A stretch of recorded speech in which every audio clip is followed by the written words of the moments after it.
Hello, नमस्कार। मैं Indrajit Narayan Singh YouTube से MSc anthropology and psychology LLB constitutional expert. मैं आज भारतीय संविधान के यूनिफॉर्म सिविल कोड के बारे में बताऊंगा, जो भारतीय संविधान में दिया हुआ है। समान नागरिक संहिता आर्टिकल 44 पहले मैं आप लोगों को अंग्रेजी में बताऊंगा, फिर इसे हिंदी में मैं आपको बताऊंगा। पहले आप सुनिए। समान नागरिक संहिता भारतीय संविधान के आर्टिकल 44 में राज्य को निर्देश दिया गया है कि वो भारत के समस्त राज्य क्षेत्र में सभी नागरिकों के लिए एक समान सिविल संहिता यूनिफॉर्म सिविल कोड प्राप्त करने का प्रयास करे। इस निर्देश को लेकर सदा वाद विवाद चलता रहा है। संविधान सभा में डॉक्टर अंबेडकर इसके पक्षधर थे।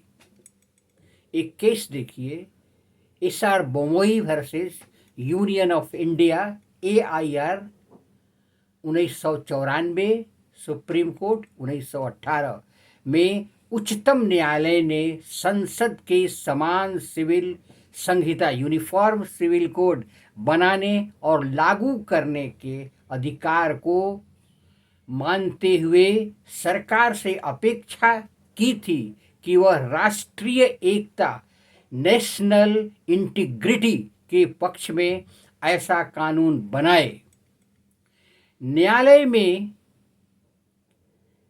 न्यायालय हमेशा अपर हैंड की ओर बात करता है। न्यायालय ने खेद प्रकट किया था कि आर्टिकल 44 पर कोई कार्यवाही नहीं हुई है। Sarla Mudgal versus Union of India AIR 1995, Supreme Court 1531 में एक बार फिर उच्चतम न्यायालय ने समान सिविल संहिता यूनिफॉर्म सिविल कोड की सिफारिश की। दूसरा है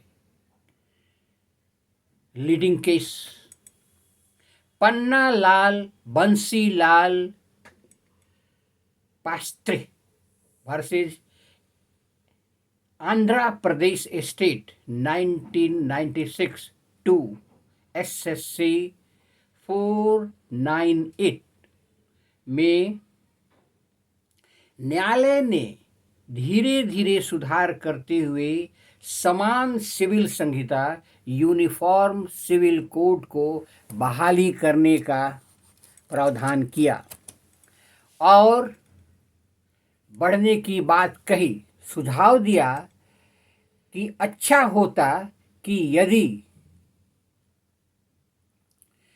सुधार संबंधित समाज अथवा संप्रदाय के भीतर ये ही हो पाए। एक केस है Ahmad Khan versus Shahbano AIR 1985, supreme court 945 में उच्चतम न्यायालय के निर्णय को निष्प्रभावी करने के लिए मुस्लिम महिला तलाक हितों की रक्षा अधिनियम 1986 बनाया था। हालांकि निदेशक तत्वों का न्यायालय से या न्यायालय में नहीं ले जाया जा सकता, फिर भी इन तत्वों में सामाजिक सुधार संबंधी कानून बनाने और संघ और राज्यों के विधान मंडलों का अब तक मार्गदर्शन किया। न्यायालय ने संविधान के उपबंधों के अपने